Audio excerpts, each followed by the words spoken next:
Welcome. आज हम बात करेंगे लीग ऑफ नेशन के बारे में कि लीग ऑफ नेशन क्या है, ये कैसे कायम की गई और ये इसके इम्पोर्टेंट ऑर्गेनाइजेशन क्या है, इसकी ऑर्गेनाइजेशन क्या है, किन किन ऑर्गन्स पर मुश्तमिल है और वो कैसे कैसे काम करते हैं। तो आइए इसको शुरू करते हैं। तो सबसे पहले इसकी एस्टेब्लिशमेंट देख लें कि ये बेसिकली 10 जनवरी 1920 को एस्टेब्लिश की गई बाय विक्टोरियस पावर्स। अगर इसका आप कंटेक्स्ट देखें तो लीग ऑफ नेशन का कंटेक्स्ट भी वर्ल्ड वार वन में ही आता है।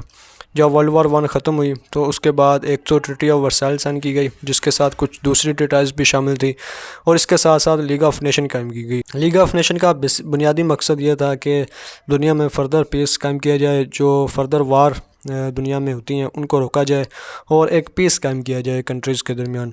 तो लीग ऑफ नेशन का बेसिक मकसद था पीस कायम करना और वार को अवॉइड करना। ठीक है, पीस को कायम किया जाए और वार को अवॉइड किया जाए। तो ये 10 जनवरी 1920 को बाय विक्टोरियस पावर्स की तरफ से कायम की गई। विक्टोरियस पावर्स कौन से? फ्रांस था, ब्रिटेन था, जर्मनी था, और चूँकि वर्ल्ड वार वन में बाद में यूनाइटेड स्टेट्स अमेरिका ने भी हिस्सा लिया था, तो ये सारे विक्टोरियस पावर्स थे। इसके बाद आता है वुडरो विल्सन का नाम कि लीग ऑफ नेशन को बनाने में वुडरो विल्सन ने सबसे अहम किरदार अदा किया। ये इस वक्त अमेरिका के प्राइम मिनिस्टर थे और इन्होंने अपने 14 पॉइंट्स भी दिए थे जिनमें लीग ऑफ नेशन के बनाने की तरफ इशारा था। ठीक है, तो बेसिकली लीग ऑफ नेशन को बनाने में वुडरो विल्सन ने अहम किरदार अदा किया, जो अमेरिका के प्रेसिडेंट थे। लेकिन जब लीग ऑफ नेशन कायम होगी तो ख़ुद अमेरिका ने ही लीग ऑफ नेशन में शामिल होने से इनकार कर दिया। अमेरिका की सेनेट ने नेगेटिव वोट दिया था, तो अमेरिका लीग ऑफ नेशन का पार्ट नहीं था। लेकिन लीग ऑफ नेशन को बनाने में सबसे अहम किरदार खुद अमेरिका ने अदा किया था। तो यह था बेसिकली इसका कॉन्टेक्स्ट और इसकी एस्टेब्लिशमेंट। ठीक है, तो ये 10 जनवरी 1920 ये याद रखने वाली चीज़ है कि ये इस वक्त ये कायम की गई और वुडरो विल्सन इसके सबसे बड़े एडवोकेट थे। तो जब लीग ऑफ नेशन बन गई तो इसकी ऑर्गेनाइजेशन क्या थी, इसको देख लें। तो इसमें आता है सबसे पहले नंबर पर असम्बली। अगर मैं लीग ऑफ नेशन को यूनाइटेड नेशन ऑर्गेनाइजेशन से कंपेयर करूं, तो जिस तरह जनरल असम्बली आता है league of united nation organisation में, तो लीग ऑफ नेशन में ये था असम्बली। ठीक है, तो असम्बली में बेसिकली जितने भी लीग ऑफ नेशन के मेंबर्स थे, जितने भी लीग ऑफ नेशन के मेंबर कंट्रीज़ थे, स्टेट्स थे, वो सारे के सारे बेसिकली असम्बली में बैठते थे। तो जब लीग ऑफ नेशन कायम की गई तो उस वक्त तकरीबन 42 स्टेट्स इसका पार्ट थे, 42। तो इसमें एक इम्पॉर्टेंट चीज़ क्या थी, वो थी वीटो पावर, कि असम्बली में जितने भी लोग शामिल थे, जितने भी मेंबर स्टेट्स शामिल थे, उन सब के पास वीटो पावर थी। तो ये बेसिकली एक कह लें कि लीग ऑफ नेशन के फेल होने का बायस भी थी कि कोई भी फैसला आपने पास करवाना हो तो वो अनएनिमस होना चाहिए, किसी भी कंट्री का उस पर नेगेटिव वोट नहीं होना चाहिए। इसके अलावा इसको लीग्स पार्लियामेंट भी कहा जाता है कि जितने भी फैसले होते हैं लीग ऑफ नेशन में या जो भी होगा, तो ये बेसिकली एक पार्लियामेंट का किरदार अदा करेगी, क्योंकि सारे के सारे जितने भी लीग ऑफ नेशन के मेंबर्स हैं वो असम्बली में बैठते हैं। इसके अलावा इसका अहम काम क्या होते हैं कि वर्ल्ड पीस कायम करना, अमेंडमेंट्स के जितनी भी लीग ऑफ नेशन में कोई नई अमेंडमेंट करनी है, कोई नई चीज़ शामिल करनी है, नए मेंबर स्टेट्स को उसमें शामिल करना है, कोई नई एप्लीकेशन है लीग ऑफ नेशन में शामिल होने की, तो बेसिकली ये सारा का सारा काम असम्बली में होता है। इसके अलावा election of non permanent members, ये मैं आपको इसमें काउंसिल में बताता हूँ कि काउंसिल में बेसिकली कुछ नॉन परमानेंट मेंबर्स भी शामिल होते थे, जिनको बेसिकली असम्बली उनका इंतखाब करती थी। तो यह था बेसिकली असम्बली का काम लीग ऑफ नेशन में। दूसरे नंबर पर आता है काउंसिल। तो काउंसिल में बेसिकली 4 परमानेंट मेंबर्स शामिल होते थे। ठीक है, 4 परमानेंट मेंबर्स कौन से थे? ब्रिटेन था, फ्रांस था, इटली था और जापान था। इसमें 5 भी हो सकते थे, 5वां बेसिकली यूनाइटेड स्टेट्स ने होना था, लेकिन चूँकि यूएस की सेनेट ने अमेरिका को लीग ऑफ नेशन में शामिल होने से इनकार किया, तो अमेरिका शामिल नहीं हुआ, लिहाजा ये 4 इसके परमानेंट मेंबर्स थे, ब्रिटेन, फ्रांस, इटली और जापान। इन सब के पास वीटो पावर भी थी। वीटो पावर से मुराद ये होता है कि कोई भी फ़ैसला अगर लीग ऑफ नेशन में लिया गया, चाहे वो असम्बली में लिया गया, चाहे वो काउंसिल में लिया गया, तो अगर इन चारों में से एक कंट्री भी उसको नेगेटिव वोट करती है, उसके ख़िलाफ़ वोट करती है, तो वो फ़ैसला वहीं का वहीं ख़त्म हो जाएगा, उसको आगे प्रोसीड नहीं किया जाएगा। तो इसको बेसिकली बोलते हैं वीटो पावर। तो इसका बुनियादी मकसद क्या था? सेटल इंटरनेशनल डिस्प्यूट्स, के जितने भी इंटरनेशनल मिसाइल हैं, बाउंड्री के मिसाइल हैं, तब 19 वर्ल्ड वार 1 के बाद ज़्यादातर मिसाइल टेरिटोरियल होते थे, इसके अलावा वार्स बहुत ज़्यादा होती थी। तो बेसिकली इसका मकसद यही था काउंसिल का, कि जितने भी कंट्रीज़ के दरमियान मिसाइल हैं, इंटरनेशनल डिस्प्यूट्स हैं उनको रिज़ोल्व किया जाए। इसके अलावा ये 5 टाइम्स अ ईयर, कि ये एक साल में तकरीबन 5 दफ़ा मिलती थी। सो इसमें 4 परमानेंट मेंबर्स के साथ साथ इसमें कुछ नॉन परमानेंट मेंबर्स भी शामिल होते थे, जिसको असम्बली इसका इंतखाब करती थी, जिस तरह ये मैंने लिखा है, election of non permanent members. तो ये था बेसिकली काउंसिल। आप ये कह सकते हैं कि जिस तरह यूनाइटेड नेशन ऑर्गेनाइजेशन में सिक्योरिटी काउंसिल है, तो ये बेसिकली काउंसिल उसके बराबर है, क्योंकि इसके पास फाइनल अथॉरिटी होती है और इनके पास वीटो पावर भी होती है। इसके बाद इसमें आता है इंटरनेशनल कोर्ट ऑफ जस्टिस।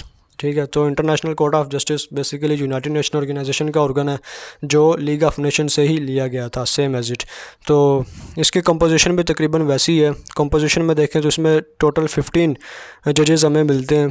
ठीक है, जिनमें से 11 को जजेस बोलते हैं और 4 को डिप्टी जजेस बोलते हैं, तो टोटल हो जाते हैं 15। ये सारे डिफरेंट स्टेट से लिए जाते हैं और ये रिप्रेजेंट करते हैं इंटरनेशनल कोर्ट ऑफ जस्टिस को। तो इसके जो हेड क्वार्टर्स हैं वो हागे नीदरलैंड में मौजूद हैं।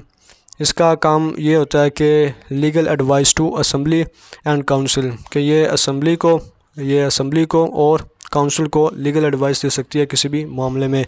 इसके अलावा इंटरनेशनल जो डिस्प्यूट्स होंगे, जिस तरह अगर मिसाल के तौर पर देख लें कि कुलभूषण यादव का केस है, तो ये एक इंटरनेशनल डिस्प्यूट्स है। अगर कुलभूषण यादव पाकिस्तान में पकड़ा गया तो ऐसा नहीं है कि उसे पाकिस्तानी लाज के मुताबिक हल किया जाएगा या इंडियन लाज के मुताबिक हल किया जाएगा। इंडिया वो मसला इंटरनेशनल कोर्ट ऑफ जस्टिस में ले गया, अब ये इंटरनेशनल लॉज के मुताबिक इंटरनेशनल कोर्ट ऑफ जस्टिस उसे हल करेगी। ठीक है, तो बेसिकली इंटरनेशनल जो केसेस होते हैं उनको रिजॉल्व करना इंटरनेशनल कोर्ट ऑफ जस्टिस का काम होता है। इसके अलावा इसके पास कोई आर्मी नहीं होती। मिसाल के तौर पर इसने कोई फ़ैसला लिया है, फ़र्ज़ करें इंटरनेशनल कोर्ट ऑफ जस्टिस ने इंडिया के ख़िलाफ़ कोई फ़ैसला लिया है और इंडिया उसे ओबे करने से इनकार करता है, तो इंटरनेशनल कोर्ट ऑफ जस्टिस के पास कोई आर्मी नहीं है कि वो इंडिया में आर्मी भेजेगी और उसके बाद वो थ्रू आर्मी वो काम करवाएगी। या पाकिस्तान कोई अगर बात नहीं मानता तो पाकिस्तान में कोई आर्मी नहीं भेजी जाएगी कि वो जाके उस मसले को उस बात पर अमल दरामद करवाएं। तो बेसिकली लीग ऑफ नेशन के फेल होने का एक बुनियादी जो पॉइंट है वो ये भी है, नो आर्मी, कि कोई भी फ़ैसला लीग ऑफ नेशन लेती है तो वो इन्फोर्स नहीं कर सकती। वो आप कह सकते हैं कि मोरली होता है कि अगर कोई कंट्री उसे ओबे करे या ना करे। इसके बाद आता है कमीशंस और कमेटीज़। इनमें बेसिकली कमीशंस और कमेटीज़ शामिल होते थे, जिनमें से 4 इंपॉर्टेंट कमेटीज़ ये वाली शामिल हैं। एक था रेफ्यूजी कमेटी, ये बेसिकली था प्रिजनर ऑफ वार के मतलब कि वर्ल्ड वार 1 में जितने भी प्रिजनर बनाए गए थे, ठीक है, ओटोमन अम्पायर के पास काफ़ी थे, इसके अलावा जर्मनी ने हेल्ड किए, रशिया ने बहुत सारे कैप्चर किए, तो ये रेफ्यूजी कमेटी उनके लिए बनाई गई कि जो प्रिजनर ऑफ वार हैं उनको उनके मुतल्लिका कंट्री में पहुंचाया जाए और जहां पर वो रह रहे हैं वहां पर उनको बेहतर सहूलियात फराहम की जाए ताकि वो ठीक से रह सके। इसके बाद आता है स्लेवरी कमीशन, के दुनिया में जो ग़ुलामी है, स्लेवरी है, उसको ख़त्म किया जाए। इसके बाद आता है हेल्थ कमीशन, के हेल्थ के मुतल्लिक जो काम है वो किया जाए। और चौथे नंबर पर आता है मैंडेट्स के बारे में मैं आपको पहले बता चुका हूँ कि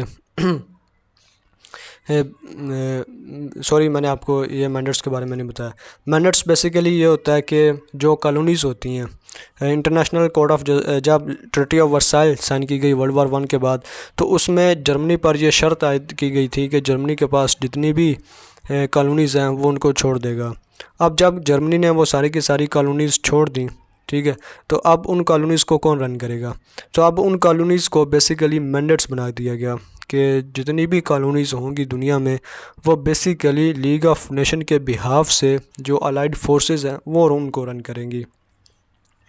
मिसाल के तौर पर जो ब्रिटेन है इसके पास जितनी भी कॉलोनीज़ हैं ये बेसिकली मैंडेट्स हैं और ब्रिटेन लीग ऑफ नेशन के बिहाफ से उन कॉलोनीज़ को रन कर रहा है। तो बेसिकली ये मैंडेट्स आप कह लें कि कॉलोनीज़ को कहते हैं कि कॉलोनीज़ को वैसे के वैसे ही चलाया जाएगा, लेकिन ये लीग ऑफ नेशन के बिहाफ से जो अलाइड फोर्सेस हैं वो उनको रन करेंगी। तो इसको बोलते हैं बेसिकली मैंडेट। था तो ये नाम का ही मतलब ये सारी चीज़ें वो हैं जो इन थ्योरी हैं, जो थ्योरी के मुताबिक की गई। अगर हम इनकी प्रैक्टिकल बात करें तो चीज़ें बहुत मुख्तलिफ नज़र आती हैं। तो ये मैं आपको वो चीज़ें बता रहा हूँ जो इन थ्योरी हैं जो लीग ऑफ नेशन में बताई गई थी। इसके बाद आता है इंटरनेशनल लेबर ऑर्गेनाइजेशन। ठीक है, इसमें अबाउट वर्कर्स राइट था, उनके जो वेजेस हैं, उनके जो वर्किंग आवर्स हैं, उनके मतलब ये सारी चीज़ें शामिल थी। इसके बाद इसमें आता है सेक्रेटेरिएट। ये एक काफ़ी इंपॉर्टेंट पार्ट था लीग ऑफ नेशन का। इसका बुनियादी टास्क होता था एडमिनिस्ट्रेटिव टास्क। इसके अलावा registering and publishing the treatise. अगर दो कंट्रीज़ के दरमियान कोई ट्रीटी साइन हुई है, दो कंट्रीज़ के दरमियान कोई अगर मुआहदा हुआ है, तो बेसिकली जो सेक्रेटेरिएट है वो उसको रजिस्टर करेगा, उसको पब्लिश करेगा। इसके अलावा अगर कोई कंट्री लीग ऑफ नेशन में कोई मसला लाना चाहता है तो वो पहले सेक्रेटेरिएट से रब्ता करेगा, उसके बाद फर्दर जो डॉक्यूमेंटेशन है वो होगी। इसके अलावा सेक्रेटेरिएट के सिविल सर्वेंट्स भी कुछ होते हैं जो किसी भी मामले के मुतालिक इंफॉर्मेशन देते हैं, रिपोर्ट तैयार करते हैं और इस तरह का काम करते हैं। इसके बाद इसमें काउंसिल ऑफ एम्बेसडर भी आता है। ठीक है, इनका काम था to keep an eye on treaties, कि दो कंट्रीज़ के दरमियान जो भी ट्रीटी साइन हुई है या दो से ज़्यादा जहाँ भी ट्रीटी साइन हुई है तो उस पर नज़र रखने के लिए कि क्या उस पर अमल हो रहा है या नहीं हो रहा। तो ये बेसिकली काउंसिल ऑफ एम्बेसडर्स का काम था। तो ये था बेसिकली लीग ऑफ नेशन, उसकी ऑर्गेनाइजेशन। तो उम्मीद है कि आपको कुछ ना कुछ इसके बारे में पता चला होगा।